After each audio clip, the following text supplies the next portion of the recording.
Good evening and welcome to the video for day 4 of my joggle attempt.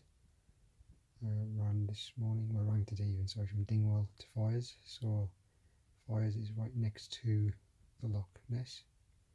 I didn't see Nessie, but it's interesting. When I first saw Loch Ness, it was a staggering view, although it was very overcast when I saw it. But most of the time that you run alongside Loch Ness, you don't really get to see much of it because it's hidden by trees. But there were a couple of opportunities to see some good views, so that was very useful.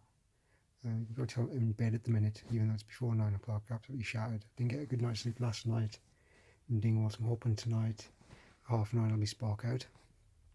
Another tough day. The feet are taking an absolute battering.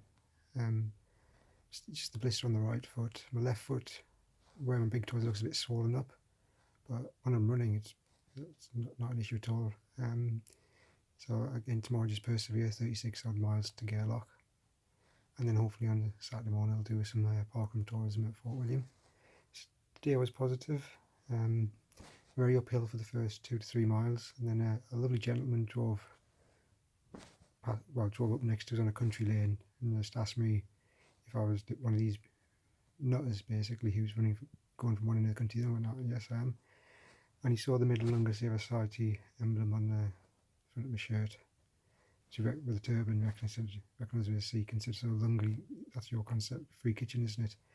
I went, "Yes," and he goes, "Oh, that's a really good cause." He's involved in running a lot of hospices, involved in a lot of food banks up here around the Inverness area. He's about 7 8 miles before I got to Inverness. And so we just had chat for a couple of minutes, we chatted about the cricket, Ben Stokes, and because he mentioned Ian Botham, who did John Wood's Landon many years ago, possibly, the man who sort of brought it into the public eye. And then the next gesture, which I thought was incredibly generous, is he gave me £20 and just said put that towards the pot of your fundraising. So extremely generous. His name is Ewan MacDonald and he's from Connabrack Farms outside of Inverness. It's closer to Dingwall than here. And he mentioned to me that he was harvesting the barley to send it to Glamorgangie, and then he laughed and goes, "That's of no interest to you, is it? Because you probably don't drink it." True. So that was the first really generous gesture, and that set me up nice. And then as I approached Inverness, a gentleman from Nairn Road Runners Club had messaged me yesterday. He was going to try and meet me by Kinross Bridge, and there he was. So David Johnson. So he met me, and he joined me just before I got to mile 12. Ran with me, I think mile 17. He finished. So we came through Inverness. We went alongside Inverness. He was showing to me the route of the Inverness Marathon, which is good. So it was nice to have some company. I did pick up the pace when I was running with him, and by the time we got to the point where he was going to turn around, I was absolutely spent.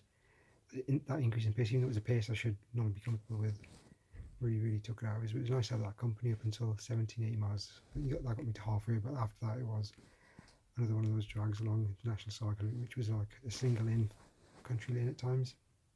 So again, stopping and starting, getting on and off. Got to the hotel where I'm staying, and a couple of the other guests were laughing, saying, "Oh, we drove past you, got X miles out, or this many miles out, and if we knew you were coming, we would have given you a lift." But I think they were a little bit impressed when I said, "I've done 34 miles." I had 3 people pull over today, asking me if I wanted a lift. The first one was 9 miles from Foyers, the next one was about 3 miles, and then the last one was literally just a mile. And if I'd known how uphill it was at the point he offered me that lift, I think I would have taken it, to be honest with you. It was interesting actually that when the second couple stopped and offered me a lift, I feel like I'll be fine when I get to Inverness, just to wind them up to see what their reaction was, to say, "Well, you got in the wrong direction." But I couldn't be bothered. I just thought it was a nice gesture, so I'm going to leave them to it. So that's 4 miles done. I'm just trying to roughly work out how many miles I've done. So 34 out of the yes, so about 140 miles has been done now. I need to check how I'm doing with the fundraising, but I was up to about 35% of my target yesterday. I know a few donations come in. It's £20 from Ewan, which will be massive help, and I'll add that to the pot.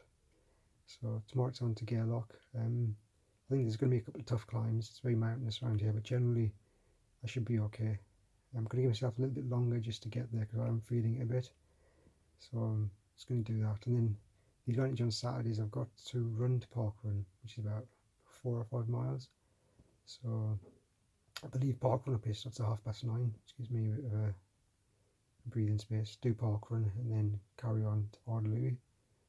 And then Sunday's can be a tough day for me, I think, and then hopefully if I get through that first week, Monday's going to be a slightly easy introduction to next week, to week 2. So I'm not getting ahead of myself, just concentrating on day by day. We've got through today, need to get through tomorrow now, and then can look forward to the weekend. Certainly it's probably tougher than I expected to be. I didn't think my feet stop playing up so soon. I've been very lucky that I don't normally get affected by injuries, but then by the same token, I've never probably done this amount of running on consecutive days. I'm not somebody who does these sort of run sequences of how many consecutive days can you run. Generally it's 4 times a week. It used to be 5, but generally 4 times, so I normally give my feet a rest. So I'm sort of finding out about that. The other thing I find really difficult in the evening is when I get to where I'm getting to, is I've got no appetite, which is bizarre, because I know I'm hungry, I know I need to eat, but I just don't feel like I want to eat anything. So I force myself to not force myself, but making sure I do eat, because I know that I'm hungry. I need to keep hydrated, and then just pick up anything I need during the day. Tomorrow's going to be a bit more lonely run, so I need to have a look at the map now to see where I'm going to make a couple of pit stops for bars of chocolate. I'm craving a Yorkie at the minute. So it was ginger beer the other day, it's Yorkie today, followed by vanilla milkshake from wherever, Burger King, Mackie D's, don't care, I just want a vanilla milkshake. But yeah, so day 4 done. Looking forward to day 5, albeit very tired. Applied some massage oil onto my legs, hopefully that'll just keep things going. I'm even have to hand wash my kit tonight as well, so smell a little bit nicer, not a lot nicer, but smell a bit nicer tomorrow. And then hopefully tomorrow, as far as there's nobody planning to join me tomorrow, but I could be wrong. It's just going to be more of ploughing around some quiet lanes. I'm going to double check certain routes, maybe I can see if I can use the National Cycle route again.